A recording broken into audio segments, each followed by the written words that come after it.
Дубайда бокстан әлем біріншілігі өтіп жатыр. Бұл жарысқа 108 елден 400-ден аса үміткер барған. Олардың арасында қазақ елінің де былғары қолғап шеберлері бар. Дүниежүзілік додадан ақпарат алу үшін хабар агенттігінің тілшілері арнайы барған еді. Қазір әріптесім Жандос Айтбайұлы бізбен тікелей байланыста. Жандос, кеш жарық, әлем чемпионаты кеше ғана басталды. Ауыз толтырып айтарлықтай жаңалықтар бар ма? Бүгін шаршы алаңға кімдер шығады? Жалпы біздің жігіттердің аяқ алысы қалай?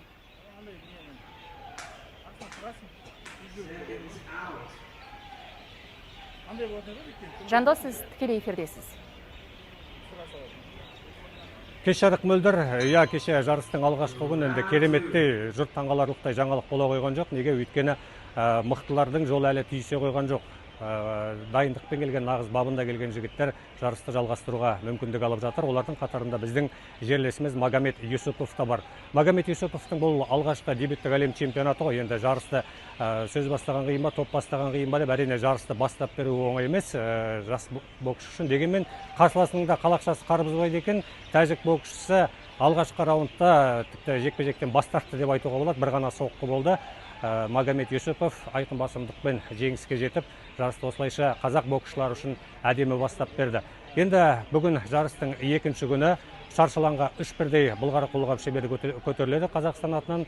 Қазір енді бір жарты сағаттан кейін Санатәлі Төлтаев 67 келі салмақта алғашқы жекпе-жегін өткізеді. Қарсыласы африкалық, яғни замибиялық былғары қолғап шебері.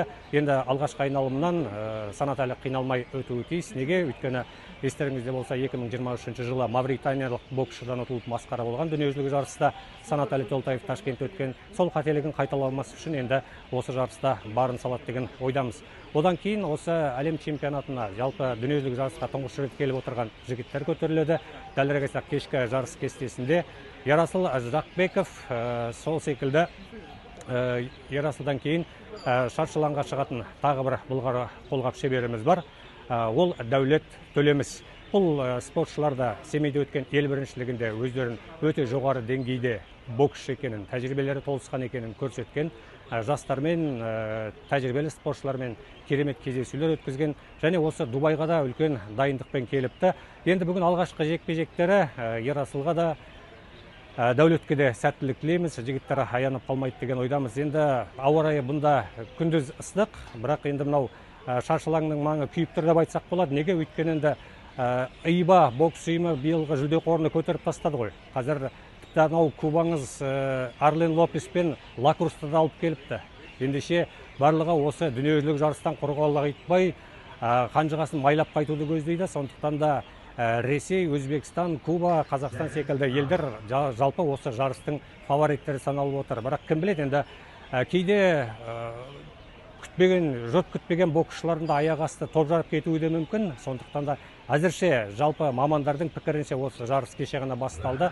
Осы 4 мемлекеттің боксшылары негізгі фавориттер қатарында, және сол елдің боксшылары алғашқы айналымдан әлі сүрінген жоқ. Барлығы 4 көзі түгел келесі айналымға жолдама алып жатыр. Жарыста тұңғыш рет Дубай теннис корты, Duty Free теннис корты саналады.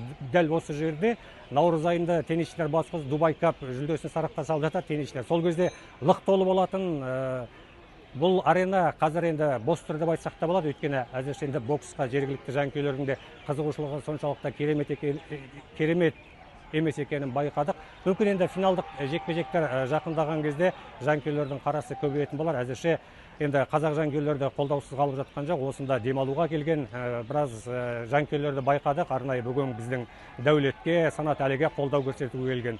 Сондықтан бүгін шаршы алаңға шыққалы отырған барлық спортшыларымызға сәттілік тілейміз. Әзірге мендегі ақпарат мөлдір осы. Енді алда тағыдағы жаңалықтар, әр жаңалықтар сайын осы Дубайдағы бокстағы жаңалықтардың бәрін толыққанды жеткіземіз. Рахмет. Рахмет, Жандос. Дубайдан бізбен тікелей байланыста болған әріптесім Жандос Айтбайұлы.